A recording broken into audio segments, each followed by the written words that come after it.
Hello and welcome to another episode of the Uncommon Energy Podcast. On this week's episode, we're going to be chatting about the low attendance cap that was published for the Knoxville Regional Championships. Registration is going to be tonight, the night that we publish this episode. So if you're wanting to play in it, make sure you're registering because we'll talk about it a little bit more, but attendance cap is pretty low. We're going to talk about a discussion that we saw online this week, some foreign card language legality issues at regional championships, kind of our opinions on it, and maybe discuss if we think that's a rule that is a little outdated, maybe could change.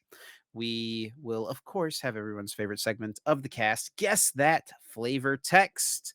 And then we're going to close out this week's episode by talking about the upcoming Stuttgart Regional Championships this weekend in Germany, the meta for it, what we think is going to do well, and what will be impacting the meta moving forward with San Antonio Regionals just one more week removed from that event. And then, of course, we're going to close things out over on our Patreon with our weekly bonus episode. If you want to get a little bit more content from Azul and me every single week, be sure to check out our Patreon, patreon.com/uncommon energy podcast. My name is Chip Ritchie, and I'm joined here as always by my friend and co-host Azul GG. What's up, Azul? How we doing, man? How's your week? You're muted. Oh my gosh, I didn't even realize. Yeah, I How was was like, your week? I Dead was silence. shaking my protein drink, so I think I muted when I went to go shake it. Week's been good. Really enjoying the streaming, making content lately. Even though we're like a decent amount into the set, usually that the biggest drive for that, or the most enjoyment comes out of doing it. When a new set drops, or decent amount into Paradox Drift. But there's like it feels like the meta is actually evolving and decks are like changing. Where it feels like at previous metas, it did happen, but I don't feel like didn't happen at the rate that it currently is happening. Um, so yeah, I've just been really enjoying the game right now. Really enjoying the meta. So it's leading to me enjoying the content today specifically. Did some garage cleaning. We had quite a bit of stuff to throw away, so we rented I guess it's not really a dumpster, but a trailer, one of those like really, really big trailers. Mhm. And yeah, filled it up, part of a bunch of stuff in the yard, the garage, and the house. So did a little bit of fall cleaning, I guess. So I'm a little bit tired and sore from that because we had to move around a bunch of stuff in the garage. So yeah, a little bit tired and sore from that. So hopefully that doesn't impact my energy for the podcast tonight. But yeah, pretty good week so far. And yeah, I like throwing stuff away as well. I'm a big fan of getting rid of junk. So I had a good time today getting to throw some stuff away. What about you, Chip? How was your week? Pretty good. Really not much going on. Kind of just relaxed at home. Went out and did some Christmas shopping this weekend with the wife and the kid. Yeah, just kind of a normal week. Really not much going on. And that's kind of true for it felt like for topics this week. We were talking about what we wanted to talk about on the podcast this week. And it's like, man, there really was like no crazy drama this past week. There's no new cards coming out. There's no new sets, anything like that. But I have a feeling it's kind of like a calm before the storm, right? The holiday season is going to kick up, and then, beginning part of the year, it's just going to be tournament after tournament. So lots to come for sure. But yeah, just a pretty normal standard week. Yeah, the tournaments Um, are coming on. I guess we don't have that many. I mean, we got these two next 2 weeks, and then another Nothing else until 3 weeks Portland. until 3 weeks till Portland, and then is it Portland and Charlotte are back to back, or is there 1 week There's a in week between? between them, I believe, and I And then don't know yeah, if there's anything in anywhere else in the world. I don't think so. yeah. There's none in Latin America. There's like one more European regional listed right now. I haven't checked their special events in a little while. Yeah, I probably would have seen it on Twitter if there was like some surprise special Oh, event, which there's does Liverpool. happen sometimes, right? Yeah, there's Liverpool at the end of January, and then Okay, that's Dortmund after Charlotte. early February. And I don't know where they're sitting for special events. There's a special event in March for Europe. That's it. Um, Yeah, that's the only one scheduled still for the rest of the year. yeah, like first week of February, there's also Melbourne. So yeah, I guess like there's a Still little break. no additional Latin America regionals, by the way. Yeah, or special events. No Surely special there will events. be some in the beginning of 2024, right? Yeah, and still only the 3 major events, for Oceania as well, just the 3. And did they I think they maybe only had 3 last year. Besides, without OCIC, they maybe only had 3. I think one of them was a special event, though, so now they have 3 regionals this year. I'm not 100% sure on that, to be honest, but from what I can remember. Um, but yeah. Definitely a lack of events everywhere else in the world. Besides, I mean, Europe's doing okay. North America, we definitely always have it the best. Yeah. We have the biggest player base as well, so it kind of goes hand in hand with that a little bit. But Latin America has like a really big player base too, and it's definitely been growing over the years. Oh, And they haven't yeah. really been able to like kind of flex Didn't they sell their out Liverpool Curitiba, spots, like, instantly? And there was a lot of spots available. That happened Liverpool. this past Yeah, week. yeah, yeah. I think Liverpool did sell out. I guess we could have that could have been one thing we talk about kind of in that goes hand in hand with our first topic, which is Knoxville. Registration is going up later today when y'all are listening to this. If you're listening to this on release day, but yeah, it was like 1,200 masters. I think I want to say was the Who is the tournament organizer? I'm gonna look it up. tournament center. Tournament Tournament center. center. Yeah. And their registration went up. I could actually probably no, I can't check it. I can't check how many I registered because I didn't register for the tournament. I can check if I could register. Go do that. I assume I can't, but I didn't see as many. I didn't see a ton of I don't wanna say call it complaining, but kind of frustration on Twitter from lack of being able to register. So let's go see if I can register right now. And no, No, it max sold out. capacity. I definitely saw a post that it sold out very quick.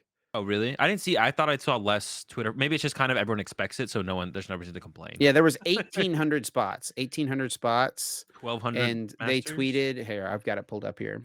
Yeah, they tweeted the numbers out, which was cool to see to them at least do that. A lot It's of tournament kinda nice. organizers are doing that now, like, Yeah, tweeting yes. out how many spots there were. So there's 1,800 spots for the regionals in Liverpool, which is, like, the largest by like, that's as many, of a cap as we see at US regionals most of the time, right? Yeah. We are starting to see them be a bit higher, like, I think San Antonio is, like, over 2K now or something like that.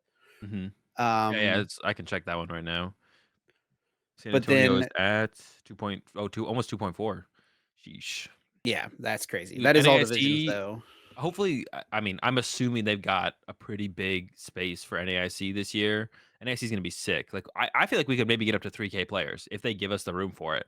We were talking 2K last year, I think, but I think we can get up to 3K this year with the numbers we're pulling for some of these regionals. It's just kinda Yeah. crazy, and how much more international travel and competition there is now too. That it's like probably I would say maybe the amount of people who are traveling out of region for tournaments has maybe doubled from last year because it's a lot more this season, or people who would at least want to is maybe double. But of course, registration kind of holds that stuff back a little bit. So I think that these numbers include all divisions, I Yeah, guess. I thought they had a breakdown. I think they tweeted out a tweet with a breakdown of Maybe in maybe a I'm. reply here. No, it doesn't look like it. But, I thought I they saw a did tweet and breakdown. said over 1,400 TCG master trainers registered in 25 minutes. Okay, that's still a decent amount of time, but it is that that The weird weird lottery queue. I did see some system. tweets from people who were trying to register that, like, never got through the queue, so I think Yeah. they probably would have been higher still. And Arcanine did tweet out in response to someone that the system is gonna change in 2024. I think it might have been to a reply to Rahul's tweet, maybe. I think Dana Uh, replied to yeah. someone. It was our I think Arcanine I think it was replied. You to can Tablemon. look at Arcanine's replies. I'm almost positive it was Arcanine that did a reply to someone who tweeted like, "Dude, this system sucks. Like, what are we doing here?" And they were like, "Yeah." They were basically saying, "Yeah, the system sucks. We're gonna go to a first come first serve system, or is it just a different system?" Dude, Did they they reply say? a lot. That's good to see though. It's good to see them actually like getting that information out there when people are curious or wondering things. Yeah, it's nice to see them actually replying. I think it's probably a good thing, right? Yeah. Oh, there we go. We'll be We rolling out a change early next year. There are still spots unpaid for, so we suggest not giving up yet. They don't tell us what the change is. Yeah, so it was smart kind of being like, "Yo, the current system kinda sucks." And And I they think were Smart like, must have been the person who I saw that was trying to register and didn't get in. yeah, and then they were like and, like, that's gonna happen at all points anyways, and, like, I bring it up all the time. It's good the events are capping, like, that does suck for some people, but it is good that we hit the cap, right? That means the game is growing. It gives a number for TOs to work around as well going into next year. It's like, "Okay, we hit the cap, in this amount of time at this size.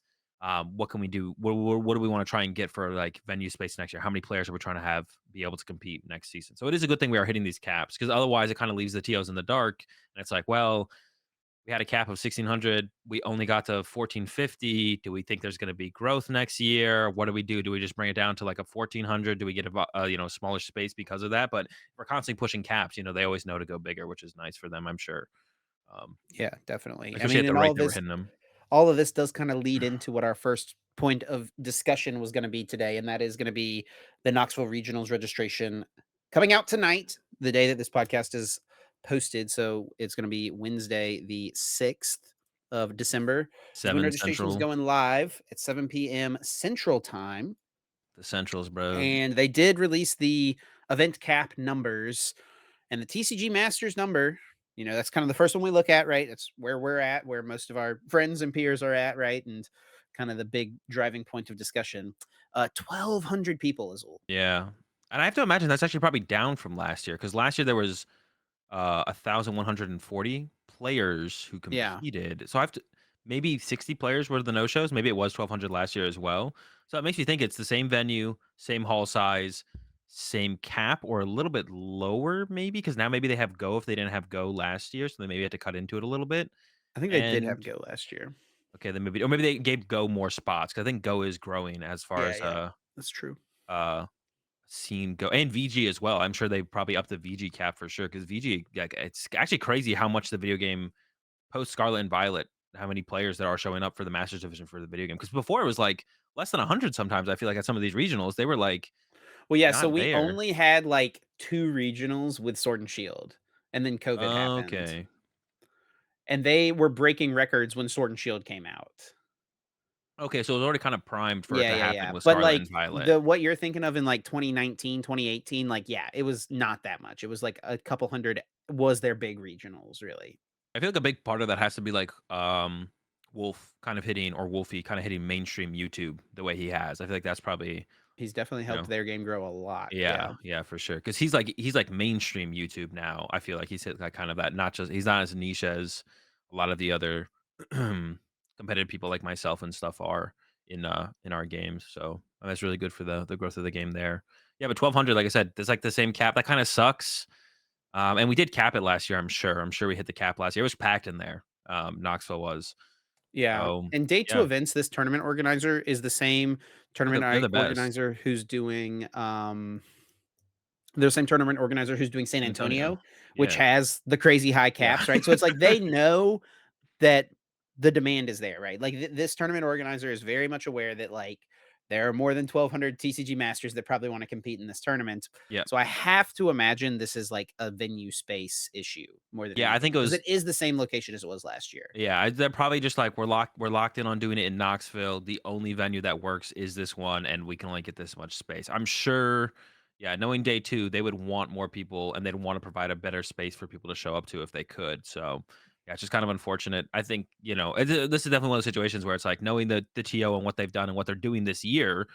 Like yeah, San Antonio, we almost got 2,400 TCG players. Like it's a kind of I think this is definitely fair to give them the benefit of the doubt and be like they're kind of not ignoring the player base, right? Where I feel like other stuff like especially with like the European TO specifically, it's kind of like all right, it's reasonable to be really frustrated over that. But yeah, this one's Yeah. gonna go fast. We're gonna be Europeans for a day later today.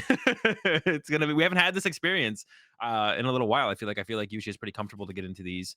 The North American regionals have been capping, but it's been pretty comfortable to They've get been into capping them. after like a few days. Yeah, yeah, you got some time, so you gotta live like a European for a day, a little bit later on. Yeah, I have to Um, imagine this is gonna fill pretty much right away, right? yeah, one thing with this, and this is actually kind of frustrating the more I think about it, and like it for growth of the game, this is just really bad. The lack of information out there is kind of crazy. Like I figured out about Knoxville Regionals registration going up through Christopher Szymanski's tweet. And I followed day two on Twitter and I didn't see their tweet. Now, maybe I should have like checked whatever, but it's just like there's no They central just hub tweeted for all 2 this. hours ago about it. Oh, was that their first tweet? 6 hours ago. Oh, okay. So yeah. So I only saw it because of Szymanski's tweet. And the biggest thing is there's no central hub for the information except for Alex Wilson's sites, PTCG Legends, where you can kind of go there and you have access to like look at all the events, all the major events coming up. Um, even ones outside of major TPCI ran events. And then there's links to registration information. Like there's no other place where this exists, and it doesn't really make any sense for it not to exist. Because even if you go to like the the regional page on Pokemon.com, the regional page where you can see all the regionals, Mhm. you see the regional, you see the date, you don't know, Win where there's registration. no link to the site of where the tournament site because all these tournament organizers have their own sites where they have all the information for the tournament on there. You do see the tournament organizer, for the tournament, but it's like you're playing telephone to, like, hunt down, especially for newer players. This has to be so frustrating, like, and annoying to be like, "Okay, I googled Pokemon regionals, and then I got to this page," and then you're like, "Okay, oh, I live in Portland, and I can go to that on the 5th to 7th in January," and then you're like, "Okay, now what?" And they're like, "Okay, Gallery Games is running the event." So but who thinks, "Should I just Google Gallery Games?" Like, how do you get from here to then you have to Google Gallery Games Pokemon TCG Regional Portland, then you do that, and then you get to their site, and then you don't even register on that site Yeah. to register for the tournament. You have to find out what RK9 is, and then you have to be at RK9 at a time and date that is not even listed on RK9. Like, RK9 doesn't list the time and date. They're a little bit ahead on Knoxville. Actually, this might be their average. I feel like the date and time on RK9 is only the day before. But, like, you can go to RK9 and you can see tournaments that are coming up.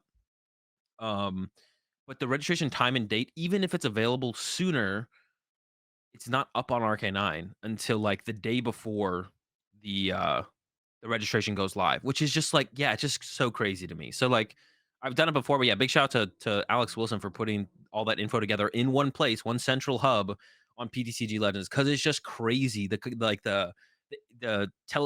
information telephone game you have to play to figure this out. And if you're someone in the know, it's really not that hard, right? Like, I know all this, I know where to go to figure out all this information. But if you're just like If you're someone who's a trying to newer get into the player, game, yeah, like, this is just ridiculous, man. It's if you're a actually parent trying absurd. to get your kid registered for the tournament, Yeah, yeah, yeah, like, you're not into the scene, you're maybe not even like a lot of parents, they're not as in tune with, I guess a little bit more now they are, but might not be as in tune with, the internet and, like, how to function and how to, I like, mean, do come all on, bro, like, these search parents paths. now, like, of juniors are, like, Yeah, 35, probably, 40. probably. So Still booming, still booming.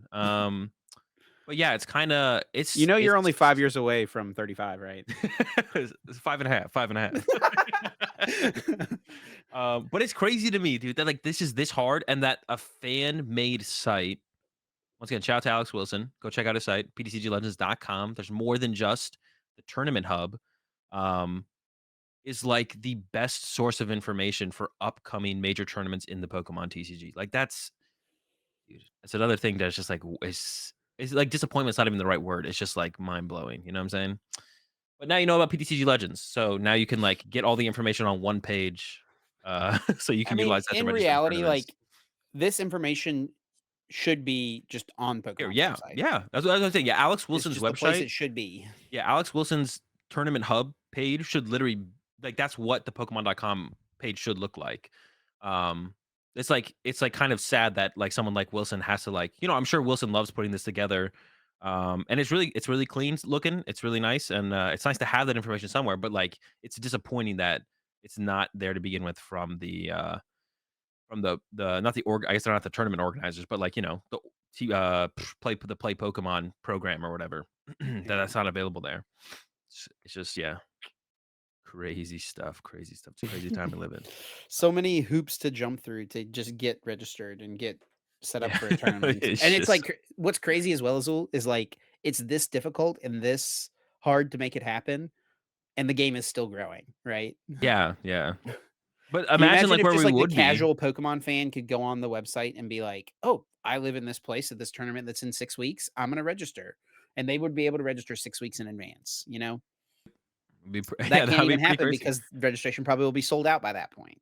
Yeah, exactly. Yeah, you can't even, like, show up. Yeah, because, like, I mean, at least if you had the information here, like, if there was, like, you could click on the tournament organizer name was a link, and then there was also a link At that said least to their website, registration. yeah. And then the registration could still be on RK9, but every tournament should have a registration link, or at least a coming soon, right? If it's like coming soon. And then ideally the registration link is available to you at least 2 weeks before registration goes live. And it takes you to the RK9 page. And the RK9 page says, this tournament's registration doesn't open for 2 weeks at this time. And you're like, oh, now you know everything, right? From one page. Yeah, I don't know And if that's the this is page you're the gonna first find. time they've posted it. I mean, it's the first time they put it on Twitter at least, which is where a lot of people see it. I don't know when they put registration information on their website, but Yeah, I'm not sure. 6 hours ago, we're recording this around midnight right now, Eastern Yeah. time, so 6 p.m. Eastern time, basically just over 24 hours before registration, you know? Yeah, Like, exactly. that's not even enough notice for Yeah. even people in the know sometimes. Yeah, yeah, definitely. And I feel like the page I mean, thankfully, like, usually, like, there's, like if you got, like, a group of Pokemon people, you're in one of the, Facebook group or Facebook chat or whatever, Messenger chat, usually got, like, I don't know, like 7, 8 people in there. One of them will usually see it. So, like, most people who are in the know someone who also is in the know, and then Yeah. that'll usually save the squad. But yeah, I feel like the most looked at page for Pokemon Regional Championship has to be that regional page, right? Like, people just Google uh, Pokemon Regional Championships 2024, and then that page is the page they get, and they go to that page, but then that page doesn't link anywhere else. You just get the name of the TO, Yeah. which is just yeah, which is not enough, I don't think. Yeah. Yeah. It's And pretty even then, pretty the wild. name of the TO is new this season. Last season, there wasn't even that. So I don't even know how you would like. It would be that much harder to find without the name of the TO. I don't know. It's just crazy.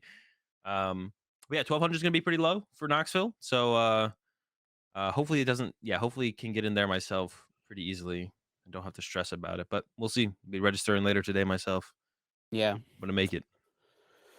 Fingers crossed for you. May the odds be ever in your favor. That kind of feels like that's where we're at right now, almost. Yeah, definitely just unfortunate. And like I said, I think that day two events definitely would love for it to be bigger, but it's just kind of more than likely. And I am assuming this a little bit. It is more than likely something to do with the fact of just the space of the venue. But yeah, looking forward to it. I'm sure it's going to be a great event regardless, even if it is going to be potentially one of the smaller tournaments of the year For at North 1,200 people, America, which is yeah, pretty wild to say still, right? How many are registered yeah. for Portland? Do you have that number?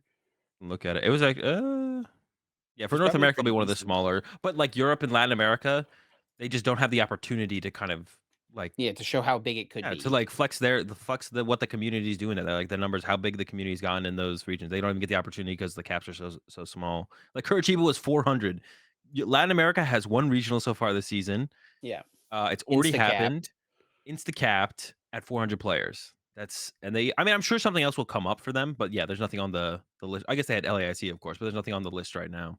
Portland is 1750 right And I now. can still register for it, so Oh, really? it's not sold out. Oh, okay. So yeah, if anyone's interested in going to Portland, you can still register for it apparently. What about Charlotte? Can you still register for Charlotte? I assume not because it's the East Coast. Is West Coast that are has that the even smaller gone ones. live yet? Well, I hope so. I'm registered for it. Me and 2,200 players are. So unless we all got in, I like, didn't realize that one had already happened. yeah. Oh, did you hear about one of the registrations opened an hour early? Was I that did hear about Liverpool? that. I did What hear was about that. that? Arcanine tweeted about it as well. Yeah, Some they said we're issue. sorry. They had preset the timer for with not accounting for daylight savings time, I think is what it was. It was like they preset the Um, timer pre-daylight savings, and then yeah. daylight savings happened. Yeah, so it opened an hour early. Who's going to check if registration's open an hour early? Not even I'm doing that. Like, I'm there on the second it goes open, but, like, I didn't think about trying to check for it early. Might have to start doing that. What was this one for? For San Oh, San Antonio. Oh, it Antonio. was for the 3rd wave, the Yep. reopening of registration. Yeah. Well, this is one of those things, this is one of those things where it's like, I'm not mad at Arcanine for this, I don't think this is kind of a Mistakes a a happen, people are shortcoming. human, Yeah. right? Yeah, this is one of those things where it's like and of course they immediately tweeted about it and were like, they feel bad, When things um, happen like this, they wanna that's the do better in best the you can hope future. for is that they communicate the issue, right? Exactly, but, like, day after day of the links not being added to the regional page gets kind of annoying. It's like like, every single day you could add them, and you're just choosing not to, so at some Also, point, by the that should get way, annoying. can still register for San Antonio regionals right now. Oh, sheesh, really? Alright. Yep. Well, apparently also the hour it opening an hour early, wasn't at the It cost of depends on people the not being able to game, I register guess, then. right? True. Could be an issue for, like, VG or something like that. Yeah, I guess if it opened for yeah, they probably all opened at the same time. Well, I don't did more VG spaces even get added? Is maybe just TCG Masters that got I'm not added? sure. That's a pretty common I'm not thing. sure when day 2 opened up more spots as well. I did see, in San Antonio, there's gonna be a retro side event But you on can't use Sunday. proxies at all, right? I did see that. Who's We gonna can be able talk to about play this in real quick if that? we wanted to. Who's gonna be able to play Uh, in that? I wonder if, I'm gonna play in it. when is that, on Sunday? Yeah. What do you mean? Wait, I wonder if, Ballard is gonna be loaning out Starts in his the old morning. decks. I wonder if I Ballard's think yeah, I think it could be a situation as well as, like, people who are playing in it have there's dude, you underestimate, like, how many people have old decks. have old decks. Like, a lot of Speaking of people old have these decks decks, but not everyone does, and I yeah. you know, it is kind of unfortunate, that What was I gonna say? Yeah, the retro event. Here it is.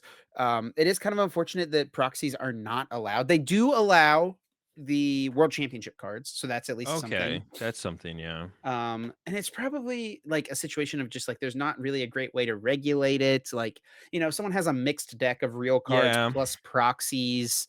it's a side Um, event. It's like, we're not taking it too serious. Like, what is the yeah, yeah, I mean, I think it would be fine for something that old and that kind of exclusive at this point, like, it's kinda bad to limit it by that much, but, like, how many proxies would you allow and what quality of proxies, what kind of proxies? Yeah, and maybe I'm, like, it's just, like, it sounds bad to not allow proxies, but then allowing proxies is, like, maybe the way you kind of have to go.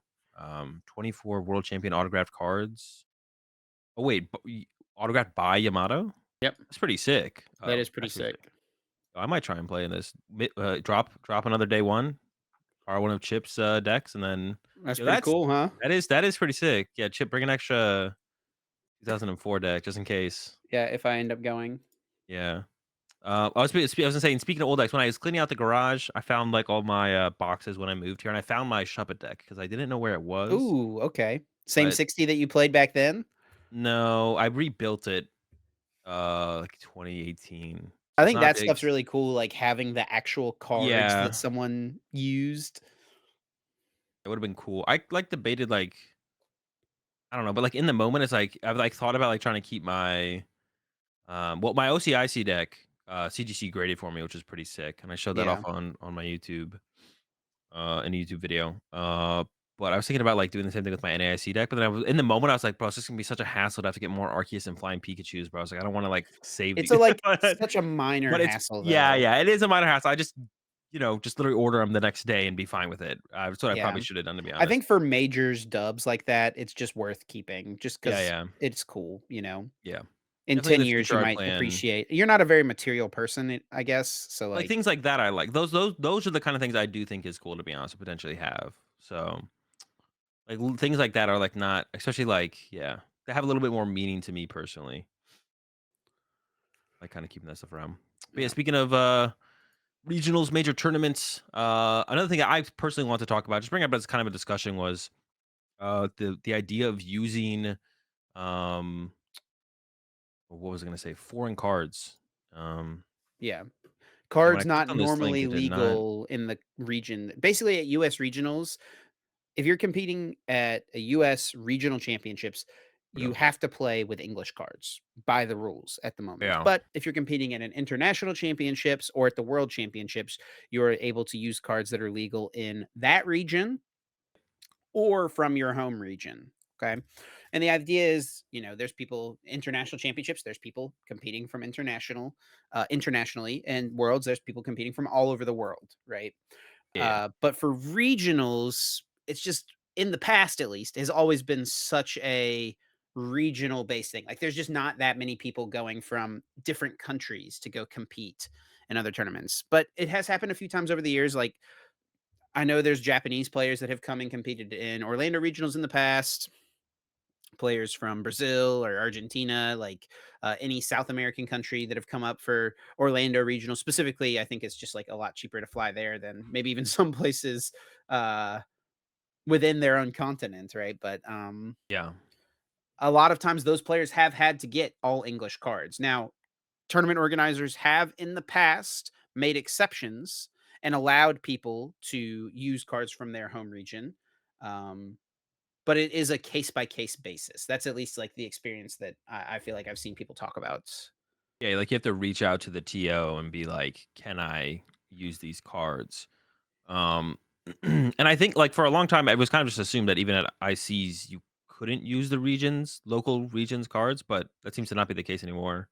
It's like, seems Yeah, to the be the rules have definitely like gotten yeah, updated at some point along the way. But yeah, at ICs and worlds, you can use cards in your deck that are legal in that region or from your home region yeah. always. Like, you could And use Japanese cards at Worlds, but your deck had to be fully it had to be Japanese full because Japanese. the Yeah. backs of the cards are different. So, because of that, like, competitive integrity, you had to, like, only use Japanese cards if you wanted to play with any Japanese cards. But yeah, the discussion has been had multiple times around should there be a limitation to what language of cards you can use besides obviously like if you're playing Japanese cards, you should have to play a full Japanese deck at any tournament.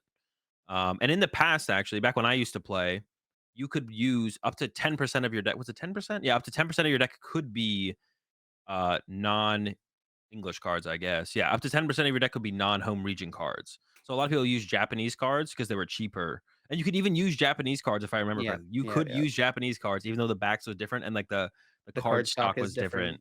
different. So yeah, people could do that back when I started playing in 2010. You could up to 10% of your deck, I believe, could be. And I think before that, all of your deck could be. And then they went from all to 10% to none.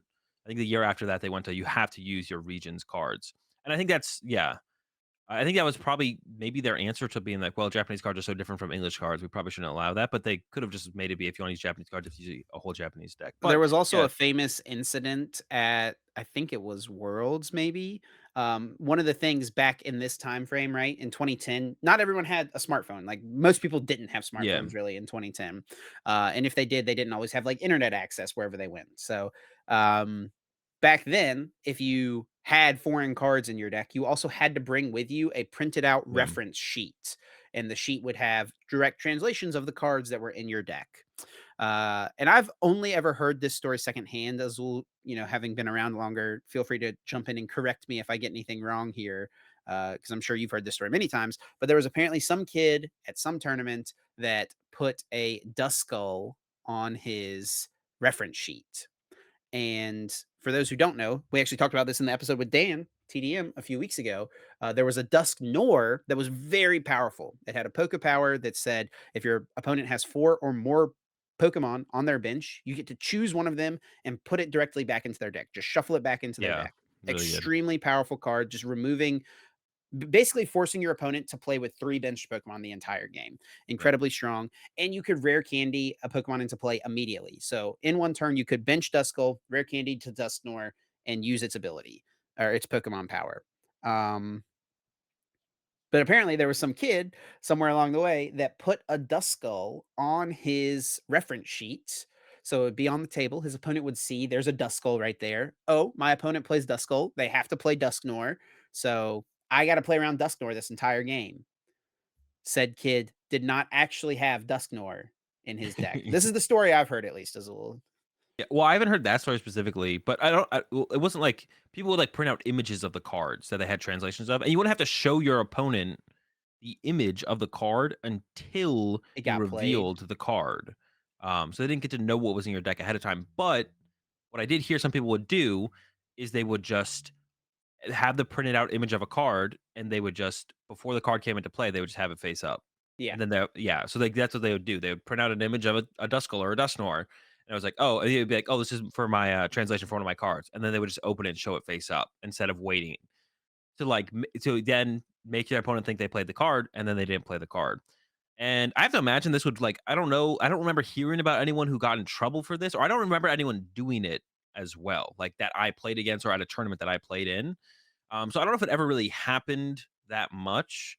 Or I don't know about any like famous stories specifically like at Worlds or anything like that. I don't remember that's not off the top of my head. I don't remember that, but people definitely did do it. And I have to imagine that probably would fall under if they got caught doing it. That's Yeah. probably got to be a DQ from a tournament, right? Like, that has to fall under again spirit of the game for sure. And I feel like spirit of the game doesn't get brought up as much as anymore as it used to be honest. Now that I just like brought up spirit of the game, like no one refer. I feel like way less people refer to Pokemon like something being bad or you can't do it because of spirit of the game. It's more though people are just saying people just kind of just say you're cheating now. It's like that's just cheating or you're cheating. I think spirit of the game doesn't get brought up as much as it used to. Um, It it's like a definitely thought I it's tough had. too though because it's so much gray area, Yeah, right? yeah, it is really like gray area. It's like Pokemon's own interpretation of what should and shouldn't be allowed based on being a like a competitor or like being a good sport, however you want to kind of call it. So but I just feel like that word doesn't get used or that term doesn't get used as much as it used to. Just now that I mentioned it now, it just kind of made me think about it. But all this to say, a lot of people think, and actually, I used to be on the other side of this. A lot of people kind of seem to think that we should just be able to play any language cards we want to at tournaments as long as the backs of them are similar, like we mentioned about Japanese cards. And my opinion initially was it's probably best to do the region locked languages to kind of make it easier on the tournament staff and judges and stuff to have like less rulings and stuff. But everything I've heard from Worlds and ICs from judges and, like, European events where there's, like, 10 different languages or something they can use, or I see it there on your screen, 6 different languages that they can use. There doesn't seem to be a problem with the multiple languages, at a high rate at tournaments. Like, that there's not that many issues with it. Everyone knows what all the good cards do. Yeah. Generally, people are only playing good cards. So, Yeah, I don't to be remember honest. Oh, go ahead. I don't remember who it was, but this discussion has come up a few times Yeah, over the last couple years or so. But it was a couple months ago. Someone brought this up, and it was a European player who lived in the UK. He brought up and said, "Whenever quickball was legal, I played foreign retro quickballs." Which, those who don't know, the old quickball had a very different text than what the current quickball is, and he was also playing foreign quickballs. And because he lived in the UK, he was able to play. I think they might have been like Italian or German. Like, I don't know exactly what language it was, but it yeah. was some non-English language that he himself did not speak. And then also being in the UK, like not many other people speak it. But he used these cards at league cups, league challenges, regionals, whatever it was that he went to, and not once was there ever a question of, "What does that card do?" No one ever Yeah, had to ask, like, "What are we doing there?" Because people just know what the good cards do for the most part. yeah, Now, not everyone does, right? Especially if you're playing at locals, like league challenges and stuff like that. Like, there's a decent chance you're playing against someone who's playing in their first tournament. They've got a league battle deck. That's all they've got. They're rocking with it, competing for the first time, giving the game a chance. You might play down, a foreign Mu VMAX, and they've got no idea what that does, right? yeah. Then you would need some help. But like, It's not hard to look that up. You just call over a it's not judge. hard. And I think The that's like kind of the big thing here, is that this rule is maybe rooted a little bit more in the past, whenever it wasn't easily available for anyone to just know Yeah, what a card does. Because even like, players can't use their phones at the table. So I don't think people should be like, pulling it up uh on at the table, like if someone doesn't know what a card does. But it's very easy to call a judge over. Judge whips out their phone real quick, looks things up. At these regional championships, they've got Wi-Fi for the staff and stuff like that. So it's like, this should be manageable for them to pull it up and say what the card does, and we can move on. So I have to think that this is a little rooted in, like, we had so many issues with this in the past. Um and then, like, also for the most part, it's like really not that big of a deal for like 99% of players, right? Because 99% of people who are playing at North American Regional Championships are from the US and are playing English cards because that's what they have anyway, right? yeah. But That's what's as gonna the be a game big is thing as continuing to well. grow and there's more and more people coming from Europe and South America, and, I mean, of course, people in Mexico have been coming up for years because it's closer to come from Mexico here than it is to go to South America for a lot of them. And that's, where this discussion kind of started, was from Pablo, a Mexican player who's wanting to use Spanish language cards. And isn't able to, because it's a regional championships in North America, not an internationals or worlds. Am I missing something? It says Latin America languages are English and Spanish. That Whereas is interesting, because Portuguese should definitely be oh, there as well, right? no, it says country additional legal languages under that. Oh, oh, oh, oh, yeah, yeah, That's yeah. that's okay, okay, okay, okay. I guess that's fine, yeah. But yeah, it feels like this should just be removed. I don't think legal languages just kinda be removed. The only thing that you should enforce is, like, if you wanna play Japanese cards, you have to play a whole Japanese deck because the backs of the cards are different. And the stock of the cards is a little bit different as well. So even if you play sleeves where you can't see the back, I think it would be fair to just be like, the back of the cards are different. You have to play all cards with those backs. Because yeah, we have more international competition. A lot of players, like even if they can afford to travel to, especially for like Mexico, right? If you're a player in Mexico, probably have Spanish cards. It's not like that ridiculously expensive, to come from Mexico to Mhm. America. But do you really want to buy a whole new deck in English? Like, I don't know, that seems kind of, like, unnecessary, and it seems like yeah, it just Yeah. kinda seems like If you this rule is already have the outdated. cards in your home language. Yeah, like, it kinda seems like this rule is kind of just a little bit outdated, like, it doesn't seem to be that big of it doesn't seem like there's that many issues or that many judge calls around foreign cards because we kind of have European tournaments to kind of reference for this, right? I guess the only thing you could argue is there's probably a lot of judges at European tournaments that can speak multiple languages, so it's a little bit Yeah. easier to translate, but you can just look up the card on your phone, I mean, like and I have to imagine when these translations, like, I walked by a translation happening at Worlds this year. It was an American player versus a Japanese player, and the Japanese player put a Drapion V-Star in play. American player didn't know what Drapion V-Star did, which, not the most unreasonable thing. Like, not a super highly played card. You would definitely want Yeah. to double check and make sure, even if you kind of knew what it did, you would kind of want to make sure you knew exactly what it did at Worlds, right? I walked by the table as the judges are talking about it. There's a translator there, all those things, talking to both players. And judges on their phone looking at the picture of the card, right? Like they solve it like that anyway. Yeah. So it's pretty easy to like for as many judge calls as there would be around this, it'd be pretty easy for them to be solved pretty quickly. And I'm sure in a lot of situations too, like if the players speak a similar language, like probably English would be the biggest crossover language probably in the Pokemon TCG. A lot of times people just be like, "Yo, what does that do?" Just ask their opponent. Like I've had to do that before, where play against a European player, and I have to like, "Yo, what does that exactly do?" Like I want to know like the attack on a basic Pokemon or something, and then they just tell me, and I'm okay with that. Like I like that league. Like a lot of them get resolved that way as well. Is like Yeah. players just It's just communicating solved it to each quickly. other. So Yeah. yeah, I honestly think now at this point, like before I was on the other side of it, where it's like whatever's easiest for the judges. Um, so like we'll keep. I think the languages should probably be region locked, whatever's easier to make the tournament run the smoothest. But it doesn't seem like it's a hindrance on the tournament to allow people to kind of use whatever language they want. So I'm now in the other camp where I'm like, I think we should just get rid of this all the language Yeah. rules in general. They shouldn't exist, and we should make it easier for international competition. At least at regionals and above. Like, I can understand it maybe a little bit more for Maybe challenges and cups and cups. challenges and Yeah. stuff like that. You have to still use English cards, but, like, maybe with the exception of, you put this little caveat that already exists in here. In exceptional circumstances, head judge or organizer of any tournament may choose to make an exception to the rules regarding legal languages. So, like, if you just leave that in there and it's like, okay, at NAIC this year, someone comes 2 weeks early and wants to play in a league cup that they live in Germany, they have German cards. Okay, yeah, that maybe you ask the TO and they're able to make an exception. To be honest, it sounds like the TOs could actually take this into their own hand and just be like, "Yep, every language is legal," right? Yeah, TOs but could literally, I but don't know that like, anyone wants to take on the burden of having to do that. I think are they really realistically, we're talking about it though, fighting? it wouldn't be that big of a burden, but it's like there's Yeah. definitely gotta be just like hesitancy there to just blanket say, "Yep, Well, sure, any language is legal."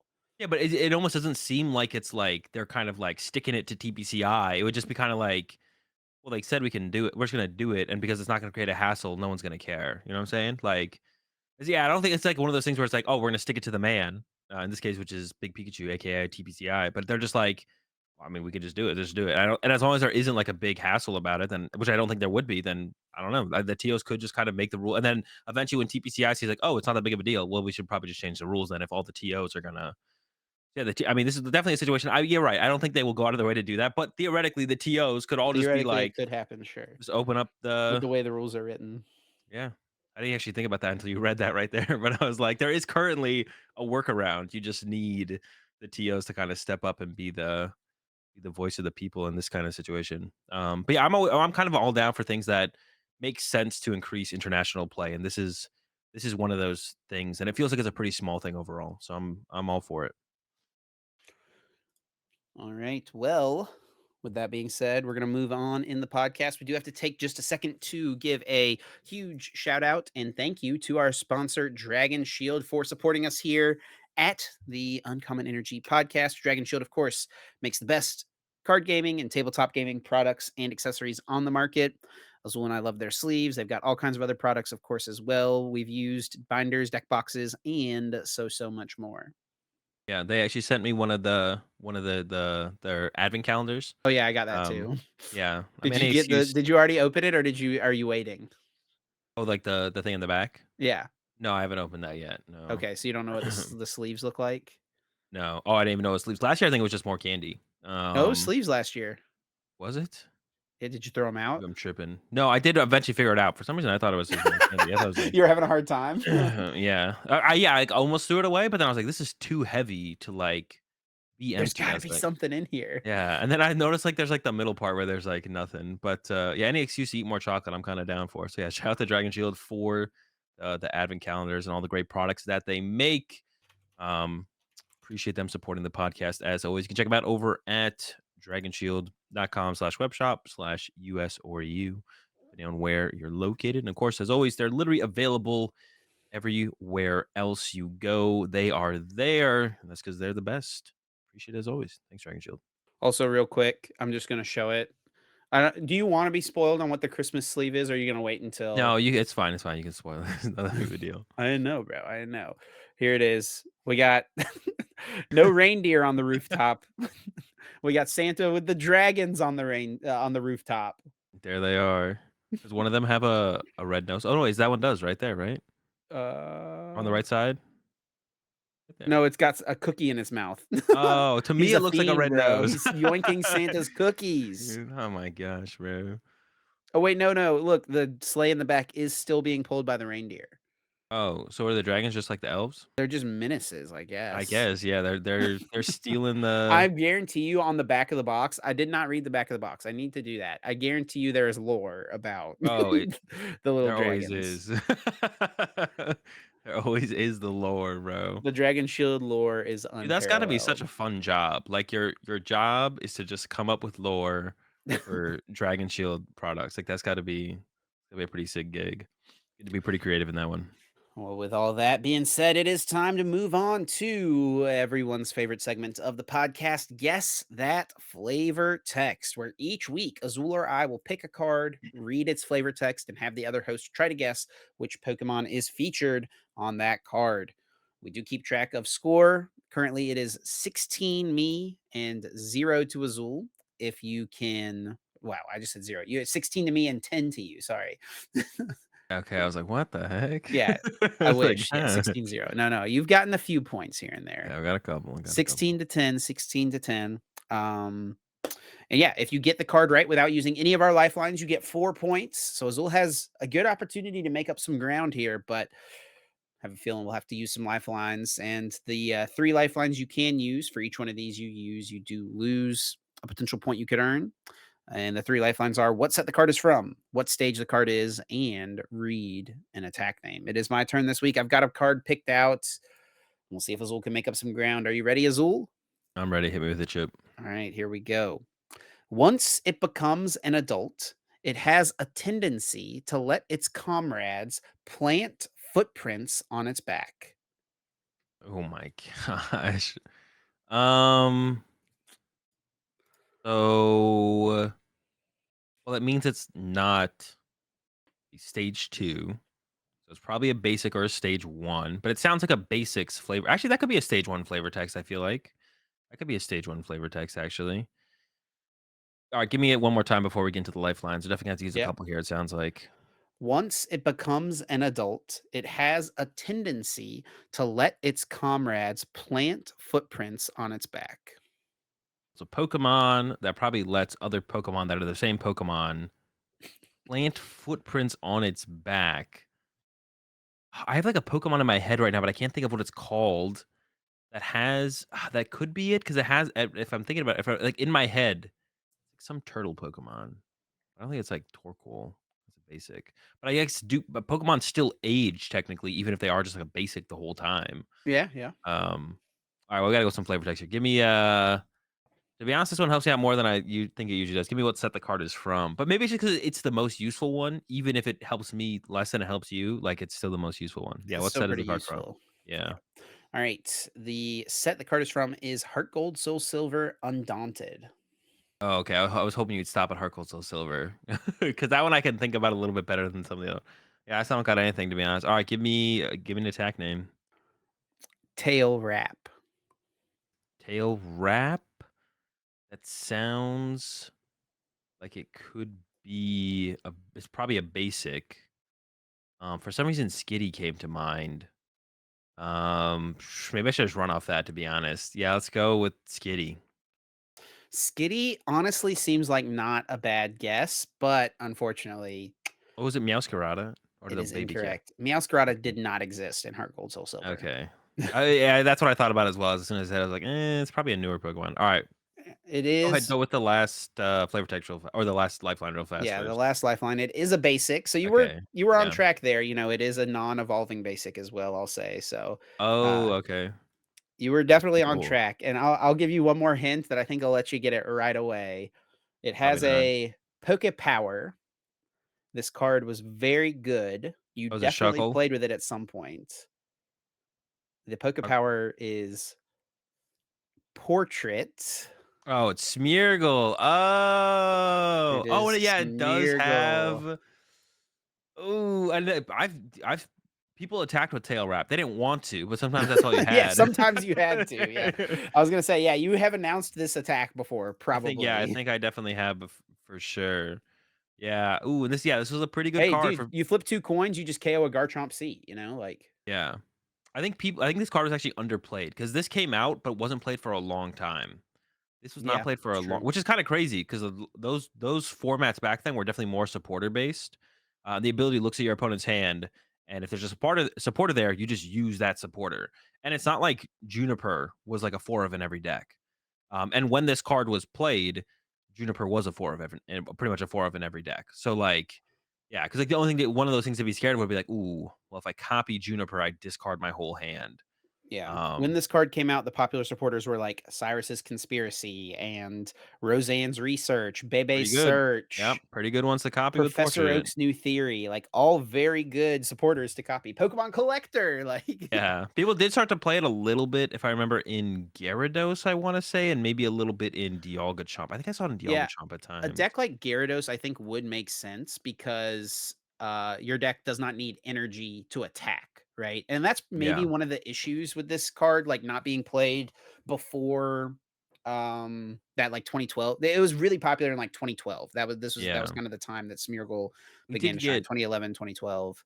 we did have Um, Skyarrow Bridge eventually, but we had Unknown Q back when this thing first that came is out true. too. I did I forget think about this the card unknown had to have queue. just been underplayed, to be honest. It had Unknown Q, like, Yeah. I feel like this card had to have been underplayed because it was ridiculously powerful when people were playing it, so maybe it not though. Like, when I always think about the old formats, I always, like, think is, like, how underdeveloped were decks just based on not the lack of information share, but the less information share. Because less information share doesn't equal worse, it just means different for sure. Definitely decks Um, got were not nearly as refined, nearly as quickly. yeah, it took a while, but that's what I wonder is, like, I feel like nowadays we're getting closer to max potential for stuff, but, like, back then, how, like, were we only, like, 50% there before the format changed, you know? Like, it's tough to tell. It is tough to tell for sure. You'd have to, like, go back and get a lot of people to play a format to really, like, attempt to refine it, Yeah, but and, like, I'm sure we were really, pretty like, put close. time into it, right? Yeah, yeah.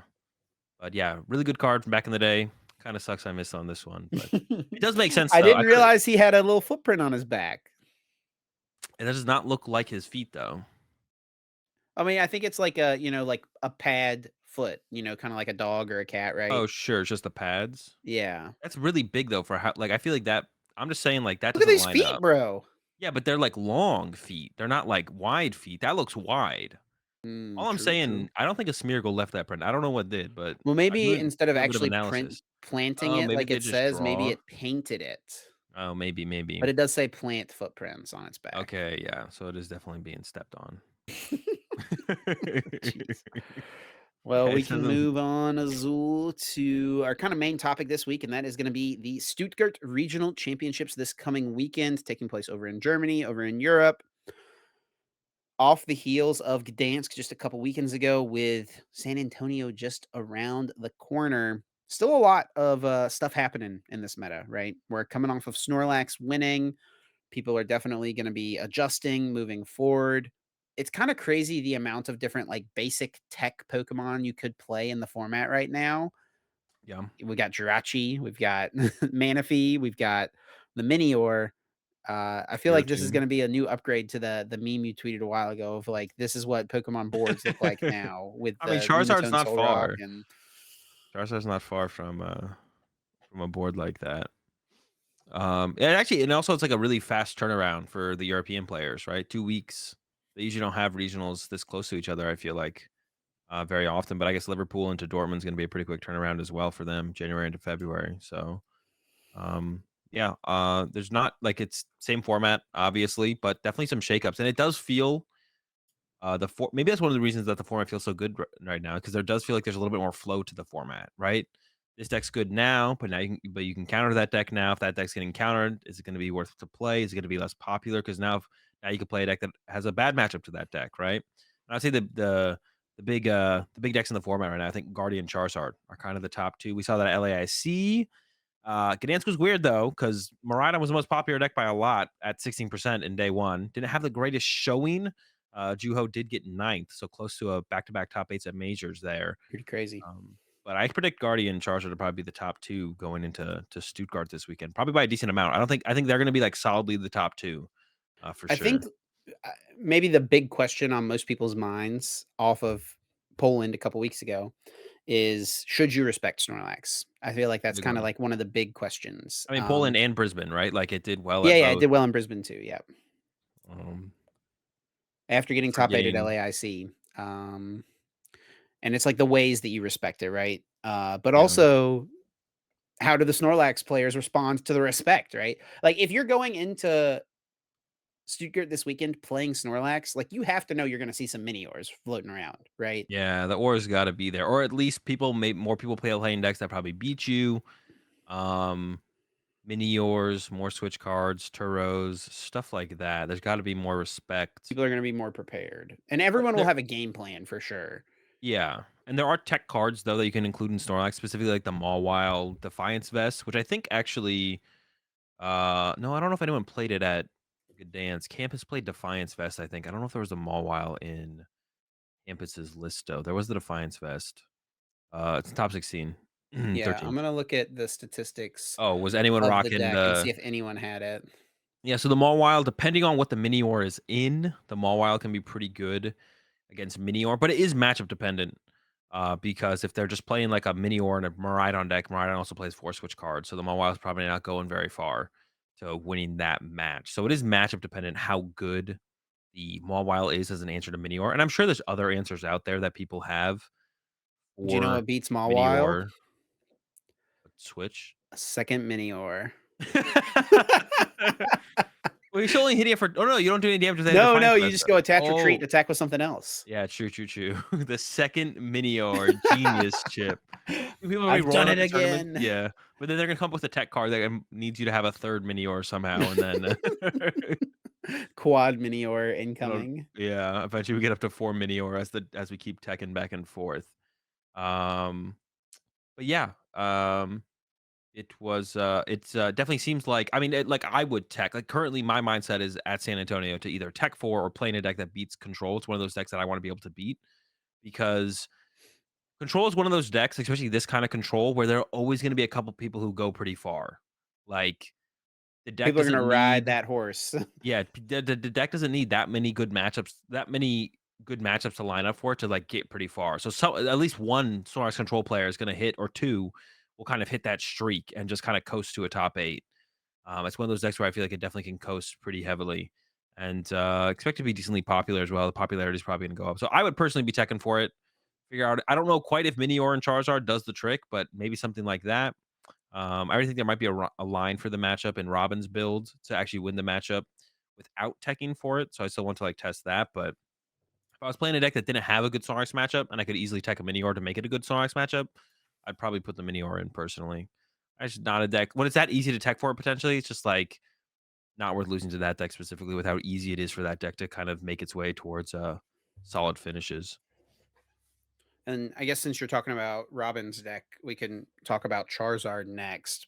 There's still like a few ways out there to play it. We've kind of seen the Bibarel version fall by the wayside a little bit. It definitely feels like Yeah, Pidgeot is the more popular variant at the moment. You did also in Brisbane have the list from Hayden Matthews with the Colress and the Cramorant. I saw you playing that I build is uh, fun for on sure. your stream a couple of days ago, and it did seem really cool. It definitely seemed better than I thought it was going to be. Yeah, I Um, can't recommend it over Pidgeot or TM Evo, mhm. I don't think, but it was still a cool build, and it definitely is like, it has all the things that make Charizard a powerful deck. So it's not really missing anything. It just doesn't feel quite as good as the playing the Pidgeot. I mean, any card you want each turn is pretty nice, or playing the TM Evolution build with the B Yeah. barrel as well. And I think there was a B barrel build as the third Charizard on top 8 here at Gdansk. I think the third one was a B barrel build, I believe. Yeah. Yeah, it was. So, I mean, it is definitely like, I mean, if we look at the lists in day 2 as a whole, Yeah, it's it's a pretty case. overwhelmingly Pidgeot, but Bibarel's still kinda hanging around there a little bit at least. So, yeah, I mean, a couple different ways to go with the deck. I think I would prefer the Pidgeot a little bit right now. I think at LAIC, I was preferring Bibarel, but Or Tina with more Yeah, path. seeing, that kinda, you know, Tina ran its course Go a through little its bit. cycle. It's the Tina cycle, really beginning of the format, really hyped, really popular. People Yep. remember, "Oh, wait, the deck sucks. Yep. I'll put the Tina down and go play something else that gives me a chance to win the tournament." But yeah, I think, yeah, like LAIC, a little bit more I feel like I was, like, pretty set on Maridon being more popular at LAIC. It was less popular than I thought it would be, but between Maridon then and Tina then, I think playing the B-Bear build felt a little bit better at LAIC, but after that, it does kinda make sense to kinda put down the TM Illusion B-Barrel stuff because Pidgeot's, like, kinda feels like the better card, to be playing as your support engine, and Tina, where's it at? Nowhere to be seen. And Maridon, if you are doing the path stuff, most people are kinda copying what Juho had with, like, no judges, 2 path, which isn't as oppressive in the early game against Charizard. And a lot of people are going to like a more turbo build, which doesn't even have Path to the Peak in it at all. So Yeah. it's like there's like if there's no path in the format, it definitely feels like the Pidgeot build is the way to go. Although two of the other decks in top eight of Gdansk were Mew, and the B-Bar build definitely has an ridiculously good Mew matchup. The Pidgeot build, it can kind of get trapped in the early game by those judges, the paths, the grabbers, and the Luxray if they play that as well. So if you really want a good Mew matchup, this tournament is in Europe. I don't know, maybe the B-Bar build is the better way to go. Yeah, I think I would still go with the Pidgeot. It definitely would be unfortunate to get cheesed by the judge grabber stuff, but, there are still ways you can play it. I think you would want to probably play the Mew in the deck, which if you're playing Pidgeot, you probably are still playing Mew regardless. Yeah. People were not playing it in their Bibarel versions of the deck as much.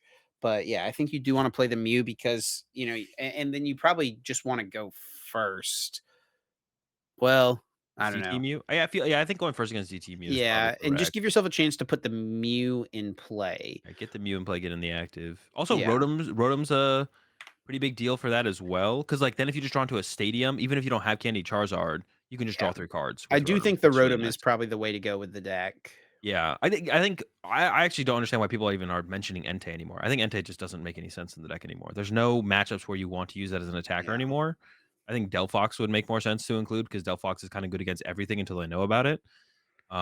Which means you can get that cheesy game, or like maybe they just prize the Manaphy or whiff the Manaphy, and then or forcing them to put the Manaphy in play could be a big hindrance to their setup of what else they want to do. So I think the Delphox is better if you're going to include a V attacker. But I do like the Rotom over the Pidgeot, I think as well. I do like the collapsed in there. That's something Robin didn't run. Is actually did not run away to get rid of the Rotom. No Turo, no collapsed. I have been liking the collapse as a way to get rid of Luminion or Rotom as the game progresses, so they're not just kind of sitting there as a free 2 prize Pokemon. But I don't think it's like a necessary inclusion, but it does feel nice. But I would definitely go Rotom over the Pidgeot V for sure. So if you're playing Rotom though, or sorry, if you're playing Charizard though, you think you got to have the Minior? Or I guess you said you were saying that you think there's a line with Robin's Yeah. build where you don't Well, have to. yeah, with the 2 vacuum plus the Vitality Band, theoretically you can go Boss KO Rotom and then Iono. And the reason the matchup is hard is because the Rotom just sits there and draws them 3 cards every single turn.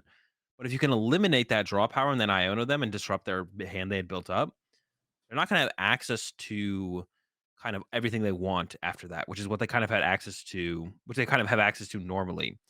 I think the Vitality Band actually changes things up in that matchup for sure, where you can get that boss KO on the Rotom, and you have a vacuum to remove the Bravery Charm from the Rotom, and then you also have a vacuum to remove the Bravery Charm from the Mimikyu, so then the Charmeleon can get a 1-hit KO. So, yeah, I kind of don't think but obviously, you have a lot of Pokemon you could start with that you just lose, Yeah. Luminion, Rotom, Mew, Manaphy, Jirachi, or if you get Eric's Invitation, you also lose. So, I don't know if just because you have that line, it makes the matchup good enough to not consider the Minior. So the Minior is definitely still a consideration as long as it actually does enough in the matchup, but just a thought for the matchup with that, to be honest. Yeah, And definitely a also, I fan of. guess if they have the Mobile Defiance Band, you can vacuum the Defiance Band and then put on the Vitality Band on your Minior if you play that and you're hitting for 30. That's a 3-hit KO as opposed to a 5-hit KO. So, wait, does Mawile have resistance to fighting? No, I right? don't think so. I hope not. That poor Minior, bro. 0? Mimikyu? Yeah, No, it does not. Mawile. No, Mawile does not either. Okay, Mawile is Mimikyu resistant to. Oh, that's the wrong Mawile. It's resistant to nothing. Yeah, also big fan of the level ball plus I'll mention this as well, the level ball plus 90 HP Charmeleon.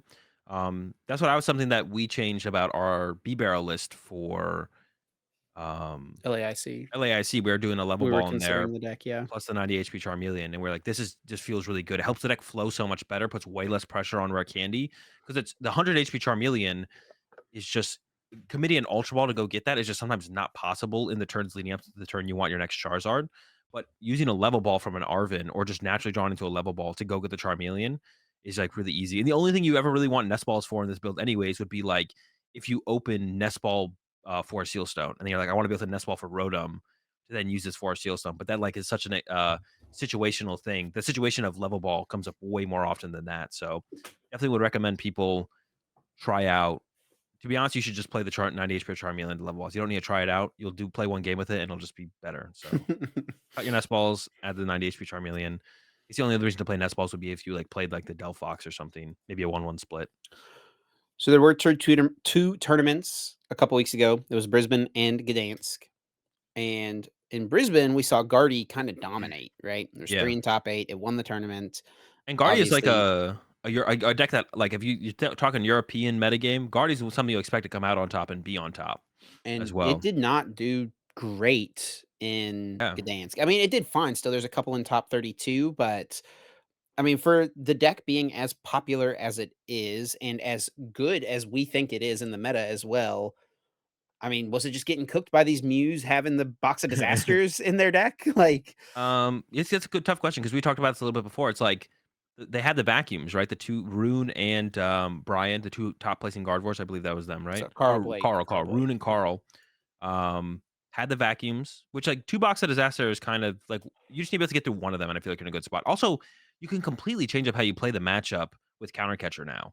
Like you can just ignore the Mew the whole game and just KO through Genesect. And Avery is like if you go Avery, if you discard two fusion Pokemon, counter catcher, Guardy EX, got a big boy in the active, knock out a Genesect, like you're kind of cooking. I think the big thing is like a lot of these were DTE Mews. A lot of them got 3 to 4 path.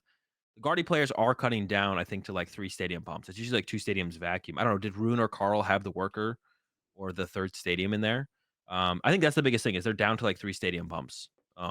Most people are, and that's gonna make the matchup that makes the matchup a decent oh, there's the worker and a pal pad. Yeah, I Yeah. don't know. It's but also like it's one of those things where it's like, sometimes it's just It not doesn't look like the tournament their is on day. PokeStats Live. I was gonna go look at their pairings, but Yeah. Sometimes it's just not like even if you got the cards for the situations, it's just not your day sometimes. So yeah, I don't know. Also, Tord did put the Guardy down, and I wouldn't have been surprised to see Tord in top 8 with a Guardy, and I'm sure Tord would have loved that top 8 with Gardevoir. Probably liked it a little bit less with the Lost Box hitting the Charizard, in top 8 in against top eight, Aaron, yeah. and Aaron did have the Lost Cities in there as well, Yeah, which that you was the definitely big don't wanna difference see. maker, the fact that Tord couldn't get his Roaring Moon back. Yeah, and there are some lost a lot of Charizards are caught in the Lost Cities. You should also rock at least one Lost City because of the Lost Zone decks with their moons. Gotta shut that down immediately when it happens because it's kinda scary if they get to moon you twice, so Yeah. not a big fan of that. But yeah, I don't know, it's maybe just kind of luck of the draw for the Guardies this time around because this meta looks pretty good for Guardy to me. Like I would be I would like to go up against the Charizards if the Charizards don't have the vengeful punches and the panic masks and stuff like that. And the Mew feels really comfortable right now for Guardy as well. You got the Avery, you got the counter catch. You have so many different ways to beat Mew now. Yeah. Um, I expect Guardy to probably come out on top more so than any deck. I think Guardy will be the dominant deck at what is the Well, tournament it coming does up? always have that Advanced one thing Stuttgart. holding it back, right? That's true, but there's a lot of really good European players who play Gardevoir. Like we just said, Rune, Carl, Brian all brought it to this one. Like, there's a lot of really good European players who bring. And who knows? Maybe Tord will pick it up back up again and be like, "All right, I had my fun. It's time to win this thing," and pick the Gardevoir back up. Yeah, Brian was down to just 2 or sorry, 3 path 3 bumps, bumps, yeah. and Carl, uh, Ooh, had what does did Carl have have? the There's the worker. So I had the 4. yeah, I had had the the 4. 4, no pal pad though in this one. Yeah. Yeah. I don't know. I think Gardevoir definitely still I think it just, like, it definitely feels like it underperformed in Gdansk, and I think we'll still see it Yeah. doing well That's just like in, the variance in the uh, Pokemon TCG, in right? Like, Stuttgart, yeah. it's like, yes, it's like it would have been reasonable if you run this tournament back a couple more times. Guardy probably has a couple top 8s more than it has no top 8s, right? Alright, so a deck I have not played yet, but I know you played it a little bit on stream at least. I don't know how much time you spent with it, and that's Luke Kirkham's Palkia deck. Is this Yep. deck legit? Is this something that people should consider playing to this tournament? I don't think so. The deck is cool, and it's definitely like one of those decks where like when you it like it can hold itself, it can hold its own in the metagame, but I think it has too much of a tough time against too many of the better decks, like the Guardy, excuse me, and like the Charizard. Excuse me, I think those are like the toughest ones, and those are like probably gonna be the top 2 decks at the tournament, so and that's was one of the things I think we mentioned last week, talking about Luke's run. Like, Luke hit a lot of matchups that I think are, like, fine for the deck or even potentially favorable, which is, like, the Miraidon we played against 2 decks, Miraidon and what, Mew? Yeah. Is that it? Yeah, and you got the Spiritomb in there, like, those are 2, like, solid matchups. Like, yes, Palkia is weak to lightning, but it doesn't really matter when you're just, like you're just having a 2 prize trade-off, right? Why can I Um not? We definitely looked at. It's just not on Pokestats anymore. Really? The this tournament, Gdansk.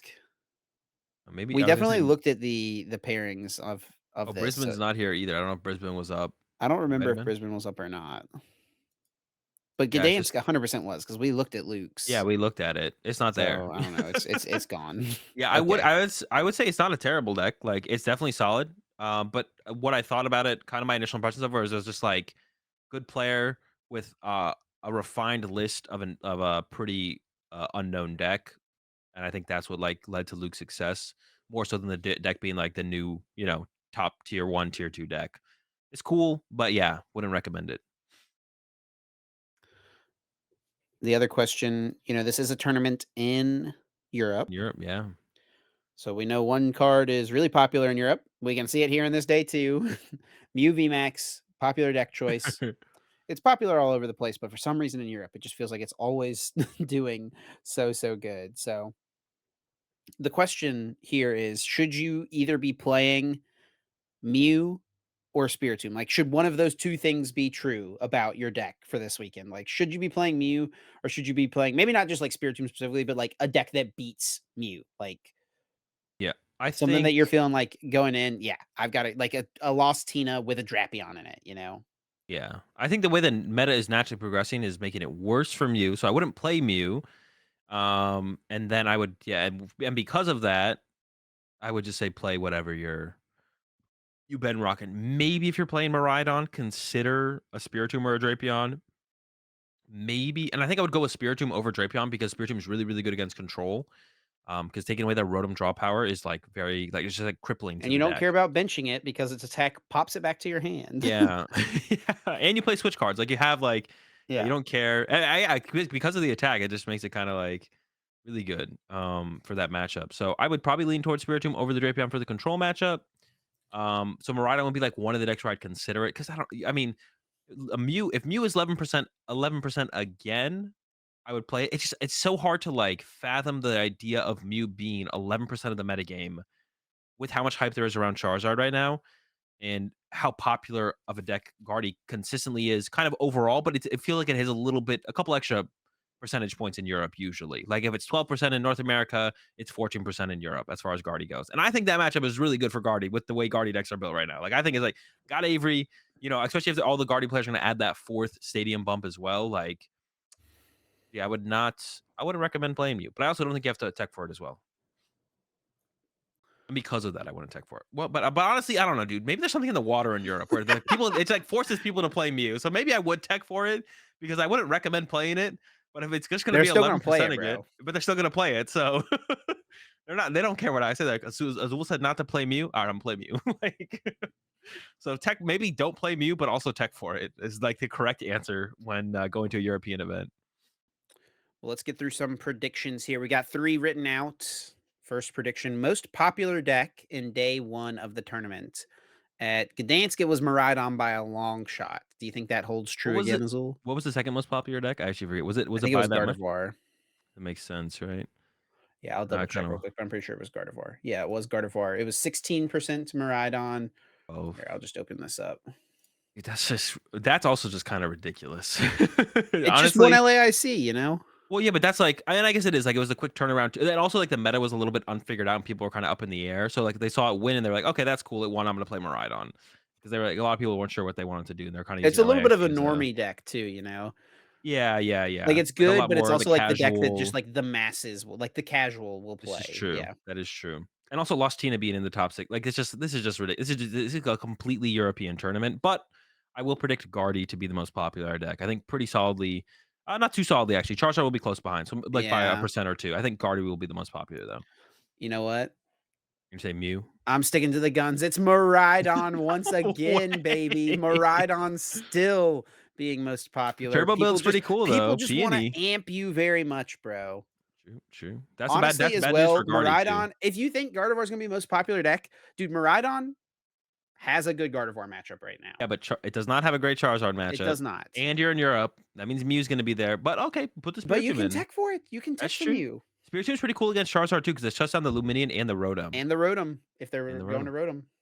And Pidgeot, like, you can trap the Pidgeot V in play as well. I guess that's, like, another thing you could do. Spiritomb is so awkward to play Miraidon though because you turn off Fleet-Footed, and He'll after survive. after your turn 1 though, Fleet-Footed is your draw engine. That On the one Turbo card a build, turn, you bro, got it's Mew make or EX. break. In the Turbo build, you got that Mew You EX. do have the Mew EX, you do have the Mew We're EX. drawing 3 now. We forgot about Fleet-Footed. No one cares anymore. We don't need it. Alright, over, under, it is Europe, so we gotta have at least one prediction about Mew. Over, under 2.5 Mew in top 8. There were 2 in this last top 8. I feel like it should be 1.5, shouldn't it? You also have 2.5 the line seems at a lot. 1.5? Well, isn't 1.52? If you pick over, it's 2 in top 8, isn't Yeah, it? yeah, yeah. You think there shouldn't be 3 in top? No, it's gotta be 1.5 for sure. Alright, then we're gonna put the line at 1.5. I'm going under for sure. There's just no way the way the metagame is headed. I mean, unless there is 16%. I mean, the way you're predicting the meta, it makes sense for Mew to be 2 in top 8 because you're predicting Miraidon to be the most popular deck. You already know what I'm gonna say then. Mew on the over, baby. Doesn't matter if people are teching for it, Mew finds a way. Yeah, that's true. And one final prediction. And it's probably like the most talked about deck to tech for the Snorlax. Do you think people are gonna be teching for it, Chip? How high are you placing Snorlax at this tournament? Yeah, that is the question. I Are the mean, techs in? it has insane results this format so far, right? We've got a top 8 Pretty LAIC, good? we've got 2 top 8s in Brisbane, and we've got a win in Gdansk with a bunch more in top 32, by the way. Like, Yeah. Snorlax did really good the last few tournaments. People are gonna respect it. Snorlaxes are gonna respect the respect. They're gonna have their own little ways to try to answer the Miniors, really. I'm gonna give Snorlax the top 16. I think it misses top 8, but I still think it does really well. I'm gonna give it the top 4 because Ooh, I think we're gonna see the classic case of tech exists, but I'm not gonna play the but people don't play the tech. Because I nah, feel dude. like People it's are playing Minior for sure. nah, I'm predicting and for San Antonio, I think more people will tech for it because we're gonna see another top 4 from it here. Uh, in, where are we going? Stuttgart. Here in Stuttgart, top 4 for the Snorlax. Then people will finally be like, "Okay, you kinda gotta tech for it now. This is ridiculous." But it will lose to a Minior in top 4. There will be someone with a Minior who stops it in top If 4. this exact sequence happens, like, dude, we just have And to like listen to your predictions specifically forever. yeah, And the who is players it? who, like, teched for this matchup will specifically, thrive, and they'll hit Who's the that Snorlax Snorlax. player? I don't I mean, I would say, Cremasoli if he's going, but he's been playing the Pidgeot in there. I don't think playing a 6 dead cards, like, those just seem like they're too bad in too many matchups. It might be better than I'm giving it credit for, but, It was pretty good sheesh. against me at LAIC. Yeah, in some matchups, it's ridiculous because like, there's a lot of decks that can't kill it, so you just get to find your free card every turn, but some matchups, you don't wanna put it in play, and then it's just, like, 6 dead cards? I don't know, but the deck is, like, so weird how it wins games, like, you don't need that much to win games in a lot of matchups as well. I have no clue, to be honest, like, I have no idea who's gonna be that. You know what? Let's give it to Cremasoli. As long as Cremasoli's going, lock it in, the Pidgeot makes it. But yeah, then Minior cleans them up. All right. Yeah, I got the top 16. You got the top 4. We'll see who's closer and we'll wrap it back next week and recap these predictions and see who was correct. I got the top 4 from Cremasoli losing to a Minior. That's specifically Yeah, that line. that's a crazy What line, do you think the man. odds on that would be? Like, if you're actually, like, If making a we're bet like if that? we had the Pokey sports book here. Yeah. Ridiculous. Yeah, insane odds. Yeah, yeah. Cremasoli Pays line, pays bro. out big time for sure. All right. Well, thanks a bunch to everyone for listening and for your support as always. Azul, you got anything else you want to say before we wrap it up and get to the bonus episode here? No, no, it was a fun episode this time around. Yeah, we were a little bit worried going into this one, I'm not gonna lie. We didn't have, like, a ton of topics to talk about, but we always find a way We find to a stay yapping, so, way. no problem in Azul's the end. fluent in In Japanese. yeah. Thanks so much for the support as always, guys. If you want to stay connected with us, the best place to do that is over on Twitter. You can follow myself at Chip Ritchie, Azul at Azul_GG. You can also keep up to date with the podcast at Uncommon_Energy. Yeah, appreciate the support as always. Catch y'all next week, Wednesday, 7 a.m. Eastern. Good luck to all those headed to Stuttgart. Tech from you.